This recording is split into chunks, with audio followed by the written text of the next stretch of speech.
ユンホさん、逃げて.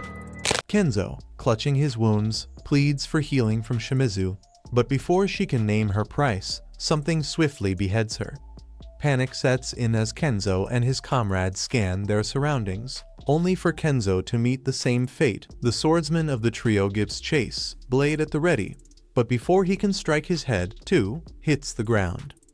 Meanwhile, in the nest, Maung-wuk wrestles a colossal ant. Each one as powerful as an S-rank hunter, but lacking human cunning. Just as things get hairy, Chahai swoops in to finish the fight, commenting on how tough these bugs are. Beak, however, is just relieved there aren't more until Bayang, the once timid fighter, reassures him that he's got their backs. Now hardened by battle, Bayang casually crushes a still twitching ant head and reminds everyone, these things don't need heads to keep moving, so best to take out their legs too. The deeper they go, the stronger the ants seem to get, but so far, no humanoid ones in sight. Beak theorizes these are outdated, weaker models from an earlier queen's brood. Still, something more dangerous looms ahead. Beak sharpens his senses, piercing through the underground maze to locate the queen in her heavily guarded chamber. The White Tiger's leader rallies the team for the big showdown. Elsewhere, a Japanese duo stumbles upon Fujishima's bloodied, broken glasses among the dead ants. One of them, overwhelmed, vomits a foul white substance, then unleashes towering ice pillars only to watch in horror as a shadow effortlessly shatters them. Back in the queen's lair, the sheer number of soldier ants is overwhelming, but Bayang boosts his team with a well-timed buff. Ma Dongwook tanks the front line while Choi sets the battlefield ablaze. Normally, he wouldn't go all out, but today's special, so he turns the ant nest into a fiery inferno. Even so, the white ants endure, leaving Beak no choice but to go full beast mode, tearing through two giants with his bare hands. Amidst the chaos, a cameraman scrambles for a better shot as viewership skyrockets past 80%. He barely finds a new angle before Bayang grabs his collar, reminding him this is an S-rank dungeon, not a reality show. Meanwhile, the nationwide broadcast captures the moment the hunters reach the queen. The battle is brutal, but the hunters overpower the queen's guards. She retaliates with a corrosive blast that nearly ends Beak and Dongwook until Bayang swoops in with clutch healing. The queen, realizing the healer is the real problem, makes him her target, but Dongwook shields him. Choi hurls a massive fireball, only for the queen to shrug it off, roaring in defiance. Beak wonders if it's a death cry or something worse. Turns out, it's worse. Just as the team breathes a sigh of relief, tens of thousands of ants surge into the nest, breaking through Choi's magical barrier with brute force. Then, from the shadows, something far more terrifying appears: the first black humanoid ant. Its mere presence exudes so much mana that Chahai collapses from the pressure. Panicked but determined, Maung-wuk charges, but the insect ignores him, heading straight for the queen's corpse. In front of their stunned eyes, it begins to feast. Before anyone can react, the monster vanishes and reappears behind Chahai, landing a devastating blow that nearly folds her in half. Dongwook steps up, growing in size to assert dominance only to have his shield and left arm shattered in an instant. He tries to fight back but loses his other arm just as fast. Beak lunges but is left with deep, bloody slashes before he even registers what happened. Choi attempts to incinerate it, but the insect easily tears through his chest. Lim fires an arrow, it catches it midair, and returns fire with a punch that sends him flying. With his team in shambles, the monster moves in for the finishing blow.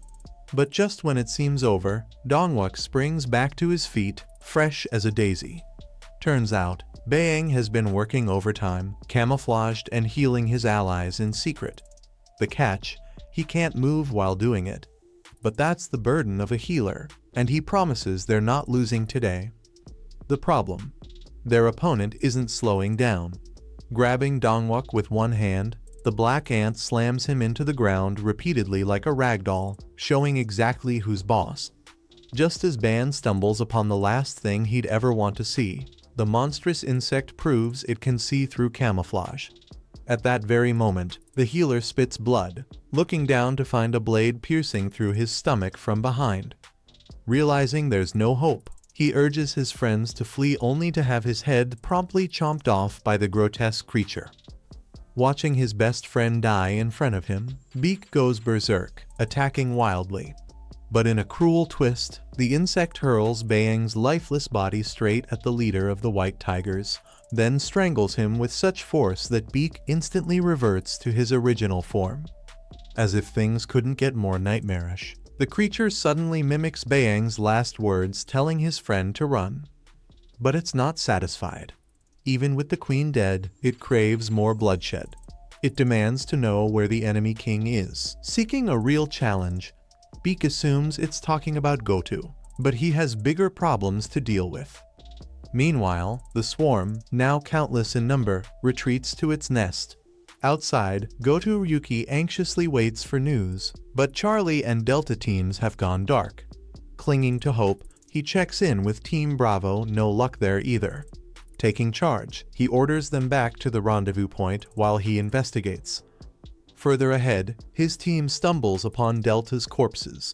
Just as he reports the casualties, his superior reminds him that the plan was to eliminate only evolved variants to avoid unnecessary deaths. Regardless, the real concern is the queen. Goto confirms that their allies were handling it until the signal interference vanished and the ants suddenly withdrew. Bad news, the Koreans' survival chances, 0. With that, Goto's boss orders a temporary retreat and sends in the second attack team from the sea. Japan is ready to claim an S-rank dungeon while their rivals fall. Just as Goto relays these new orders, his ally Ishida is ambushed, her head severed in an instant. Unfazed, Goto instructs Hoshino to prepare for the next phase, leaving him alone to face the most terrifying insect ever seen. The creature sizes him up and asks, "Are you the king of this place?" Goto, ever composed, answers, "Yes." Satisfied, the monster engulfs him in a magical shadow, one that feels eerily familiar. Before Goto can process what's happening, his blade suddenly splits in two. Meanwhile, back at the ant hill, the hunters are struggling to hold back the never-ending swarm. Choi is drained, his flames flickering out. With his comrades falling around him, Beak braces for the inevitable end.